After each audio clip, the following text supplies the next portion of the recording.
Hello students, my name is Shashank Shekhar. Today we will talk about valency. Okay, so see, valency is very important for any element. So regarding its reactivity and all, valency is, you can think of it as the deciding factor which concludes the reactivity part of this any element. Okay, why it is important? Because valence electron are the one which are involved in bond making and all, right? If the nature of the valence electron is changed somehow, of course your chemical reactivity will change. So to deal with that, we should be aware about that which element are capable of showing what type of valencies. Clear? Okay. So let us see, right? It is because the reason of the valence shell of the atom. So that's the same thing is written that the reactivity depends upon the valence shell of the atom, and the orbital present in the valence shell are called as valence orbitals. Okay, where this valence uh, say valence shell is present, in that valence shell, whatever with the orbitals, they are called as valence orbital.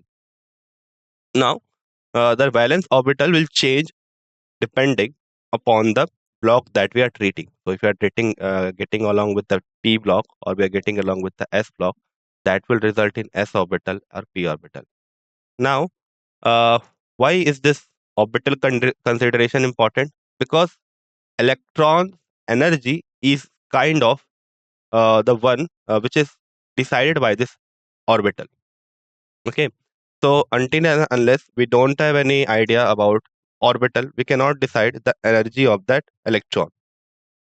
Of course, we can decide it with the help of principal quantum number, but still, see, you can decide the electrons that are involved, but which electrons are more prone, because there are a number of electrons. They can be say 4, 2, 6. There can be multiple electrons in the valence shell.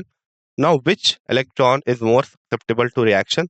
That is dependent upon the orbital in which the electron is present, right? So that is the deciding factor, kind of. You can say the final deciding factor. Okay. Now, how can we say that? That okay, this is the thing that is deciding the reactivity. So for that, we can go back to the oxidation state or the valency of the DNF block. You will find that DNF block elements have a varied valency. Okay, they have a varied oxidation state. They can show a number of oxidation state. However, their most common valence scalar valencies are 2 and 3. Of course, they will show 2 and 3 mostly. But what about the S and P block? So generally, it is seen that all the electrons that are present in the valence shell of the atom, that is the valency of that element, or it is 8 minus that. Okay, so two possibilities are there. Either the valency is the number of electrons that is present in the outermost shell for S and P block, or it is 8 minus the number of electrons present in the outermost shell.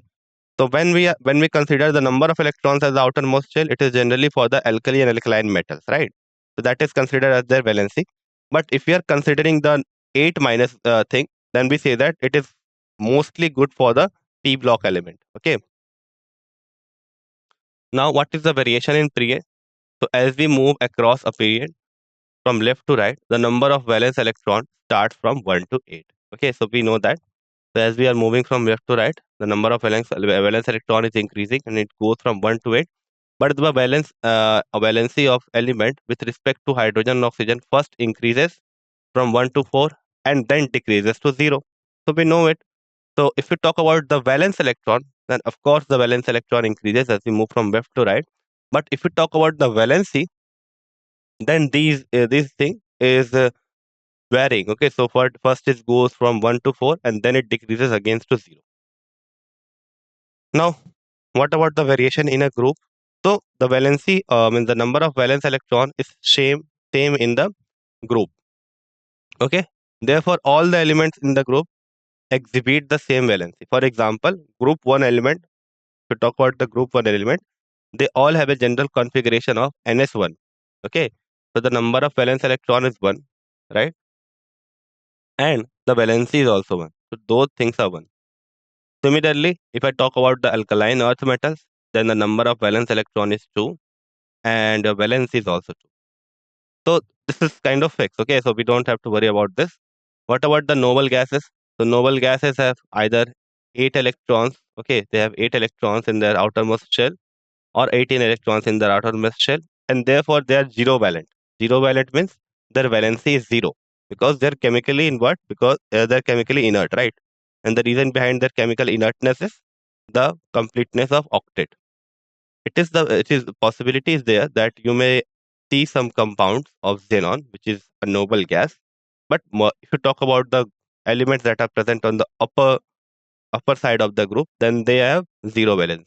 Okay, so this is the variation in group and period. So if it, again I am repeating it, if we are talking about period, so first the valence electron, since the valence electron is increasing, so first the valency increases from 1 to 4 and then decreases to 0 after 4.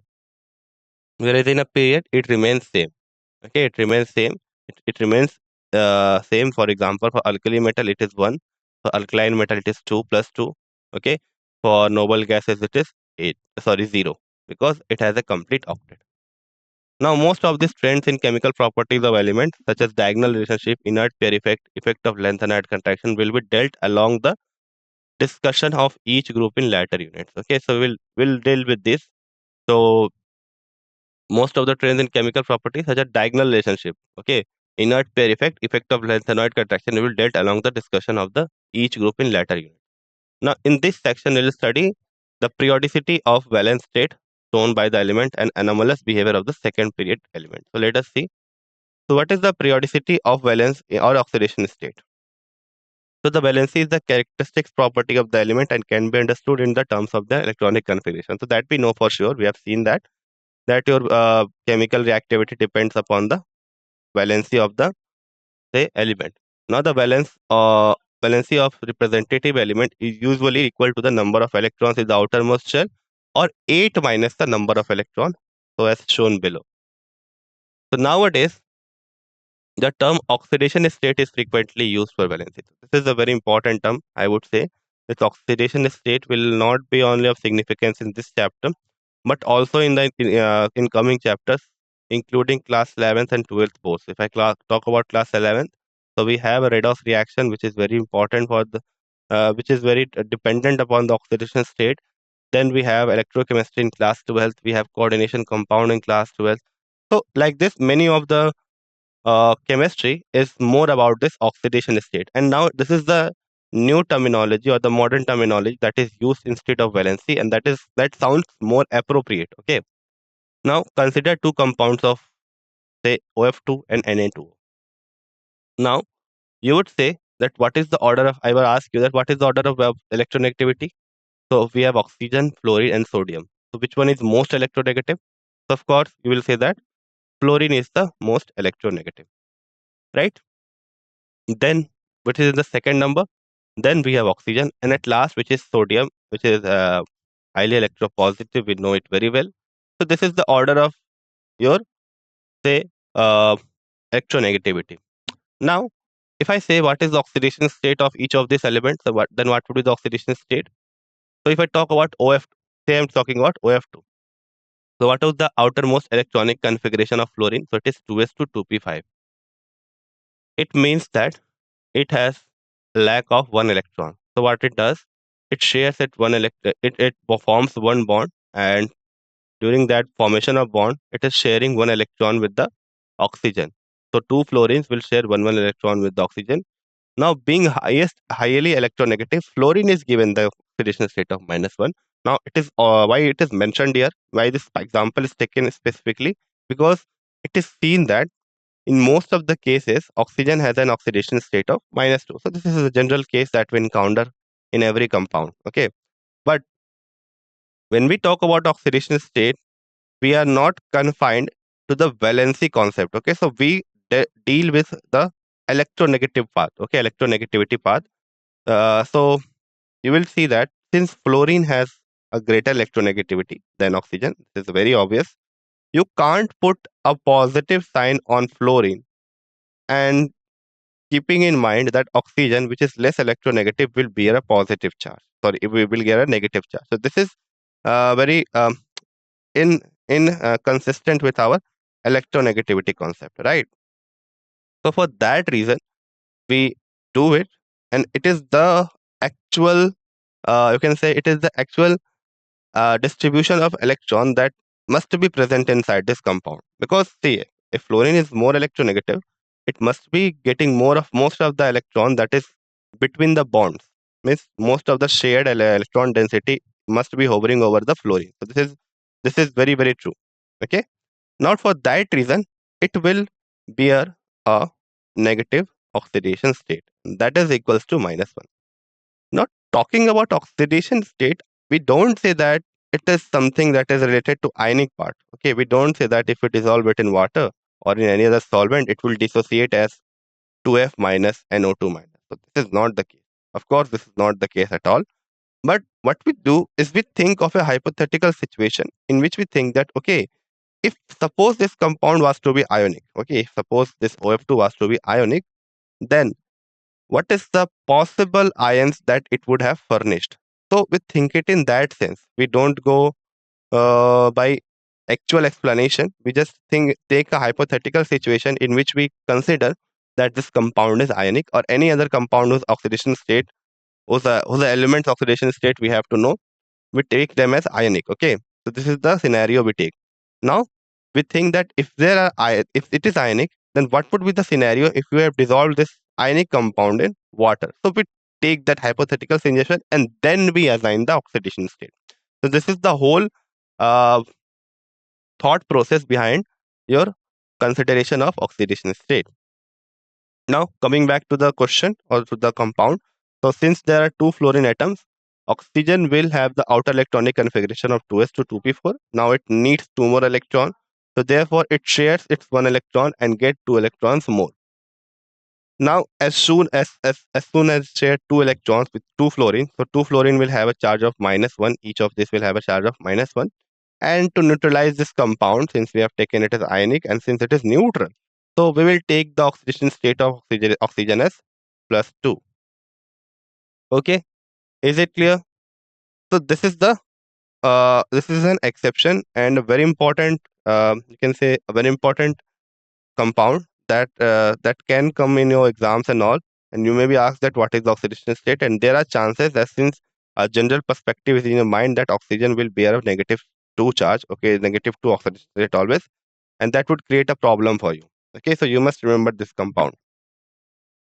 Now, except this compound, okay, except these compound, any other compound in which, okay, there is one more example. There are more examples in which the oxidation state is not, of course, for say -2. There is an example in which you will see an oxidation state of -1, but oxygen bearing a positive valency or a positive oxidation state arise in this case only, in which it is bonded to fluorine. Okay, so this is very important. Okay, this is very very important. So we have the example of H2O2 in which oxygen will bear a -1 charge. Okay, so we will see that also. Now coming back to the next compound, which is Na2O. Okay, which is Na2O. So now we don't have any confusion of electronegativity. We know it very very clear that sodium is very very electropositive in nature. It is so electropositive and so reactive that it even reacts with the atmospheric oxygen and it catches fire easily without any external aid, right? Okay. So since sodium is electropositive in nature and oxygen is electronegative in nature, so oxygen will bear a negative oxidation state and sodium will bear a positive oxidation state. Now, since there are two sodium, and I have told you earlier that alkali metal have a +1 oxidation state, so here two sodium will have a total of +2 oxidation state. That will result in a -2 oxidation state of oxygen to keep the compound neutral, and that thing is very very obvious. Okay, so it is mentioned here also that sodium since have a electronic configuration of 3s1, so it can lose one electron and can have the oxidation state of +1, whereas oxygen needs two electrons, so it will take that two electrons coming from two sodiums and hence it will have oxidation state of +2. Okay, sorry, -2. Clear? That thing is only mentioned that what is oxidation, what is the concept of oxidation state. So it is basically defined as the charge acquired by the atom on the basis of electronegative from other atoms in the molecule. Okay. Now, next. So here we have put up a table with the help of which you can study the valency. So we have hydrides and oxides of various elements. So like we have hydrides of lithium, sodium, potassium, calcium, boron, aluminium. Okay, so much more elements. And similarly, we have oxides of the same element. Now let us see with the help of this hydrides and oxide formation that what is the variable valency that has been shown. So if I talk about the group, so if I talk about group 1, so here we have lithium, sodium, and potassium, which have the valency of +1. So this is very obvious. So they have a valency of +1, whereas hydrogen has a valency of -1. Coming to next part, we have calcium hydride, in which we have group 2. They are also forming the valency of +2. Moving on to 13, here we have a valency of +3. Here also we have valency of +3. Okay. Coming to 14, so this is +3, but this is -3 here. Okay. This carbon, silicon, the carbon has a valency of -3, right? Okay. So this should be clear that they have valency of -4. Okay. So -4, sorry, -3, not -4. Here again we have a oxidation state or valency of what? -5. Then coming to next, we have minus. So this is -3. This is -2. And this is -1. Okay. And if you see from going from left to right, hydrogen changes its valency from +1, sorry, -1 to +1. So in this part, in the left hand side part, hydrogen shows a valency of +1, the -1, whereas the right hand side showed a valency of +1. What is the reason behind it? Because it is becoming comparatively less electronegative. So initially it was attached to a very electropositive element, which is lithium, sodium, and calcium. But as we move from this left to right, its valency becomes positive. Okay, clear? Because the elements that are present on the right hand side are more electronegative. Now, if I compare this with the oxygen compound, since oxygen will always form, okay, it will always form a compound which will have oxygen and having the valency of -2. So this is obvious. Okay. So whether you take this group 1, if it is having -2 oxidation state, this is also -2 oxidation state, and this also all of the compounds will have -2 oxidation state because oxygen is electronegative than each of this compound. Okay, clear? Here also N2O3, oxygen will have oxidation state of -2, right? So when we talk about Sb2O3, As2O3, As2O5, or Bi2O3, so each will have oxidation state of say +3, whereas oxygen will have oxidation state of -2. Okay, clear? Now here we have Sb2O5 also. So in this case, we don't have the general case because in N2O3, P4O6, As2O3, Sb2O3, BO2O3 minus. Okay, so this all have oxidation state of +3, but in the right hand side we have N2O5. Okay, so oxygen will have oxidation state of course -2, so 5 to the 10, but nitrogen will have oxidation state of +5. So this is very important. In the low in down also we have As2O5, so where astatine will have oxidation state of +5. Similar is the case for antimony. Next, if you move to the sulfur group, then you will find that, or the oxygen group, then oxygen, if it was O2, suppose there was a O2 that have been present, then O2 will have oxidation state of 0. We don't have to worry about it. But if we talk about sulfur, selenium, and tellurium, they will all have oxidation state of how much?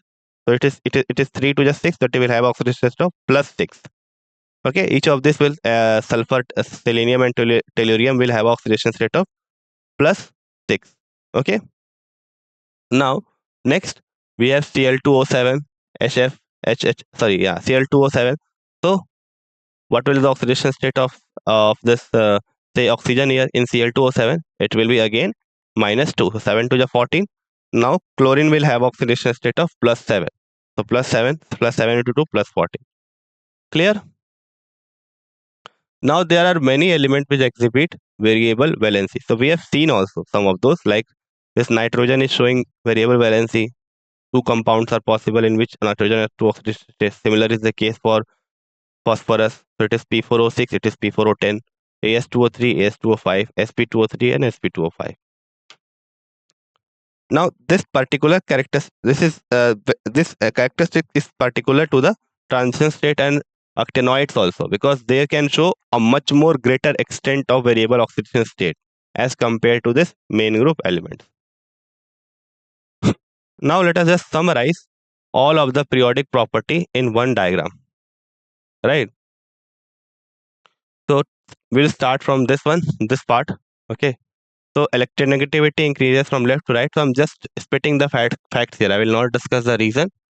Okay, so we have already discussed it. So we'll just go through each of this. So electronegativity increases, atomic radii decreases, electron gain enthalpy becomes more negative, ionization enthalpy increases. Okay, so this is from left to right.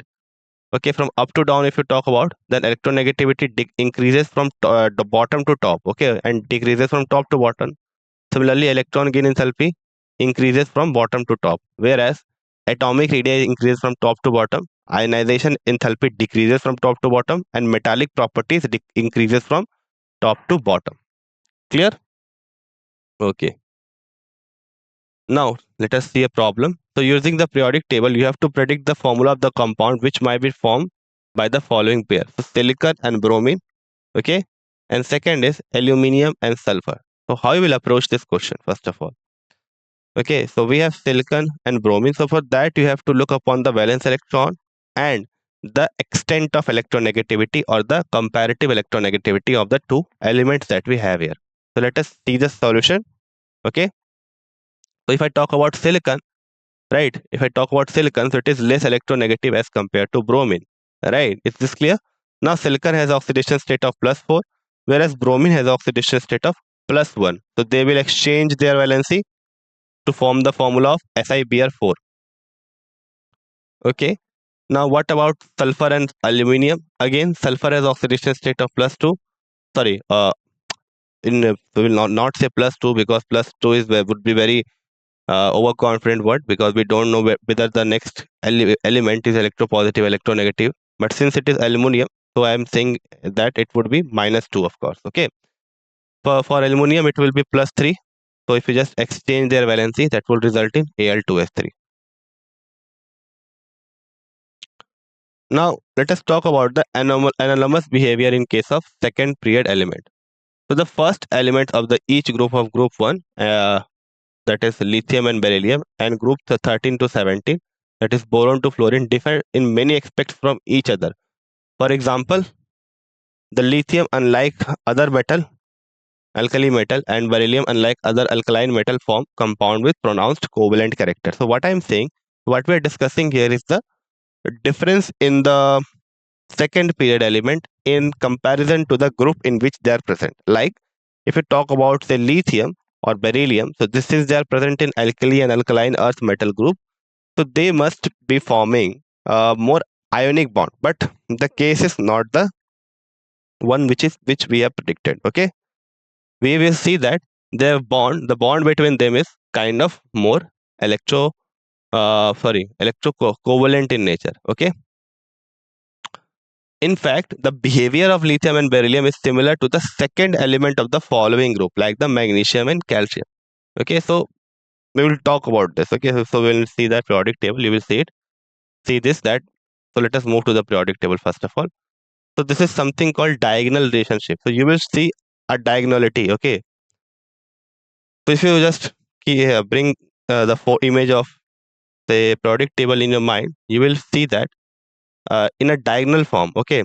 If you move from say lithium, okay, if you move from lithium to say magnesium, okay, sodium, magnesium, so it is a diagonal element. Okay, lithium and magnesium are diagonal to each other. Similarly, beryllium and aluminum are diagonal to each other. So they show, the second group elements show a diagonal relationship in the chemical properties. Okay, now this sort of similarity is commonly referred to as diagonal relationship, as we have said. And what is the reason behind it? It is because of the charge is to radius ratio. Okay, so this is a very important factor in deciding the reactivity. Okay, So what it says, it is basically the ratio of charge to the radius. And the one which is having this ratio same, or say you can say if they are having this ratio close to each other, then we will see that their properties will also show a very good resemblance with each other. So in addition, the first member of has only 4 electrons along with bonding, okay, whereas the second member of the group have the valence orbital as 3s, 3p and 3d.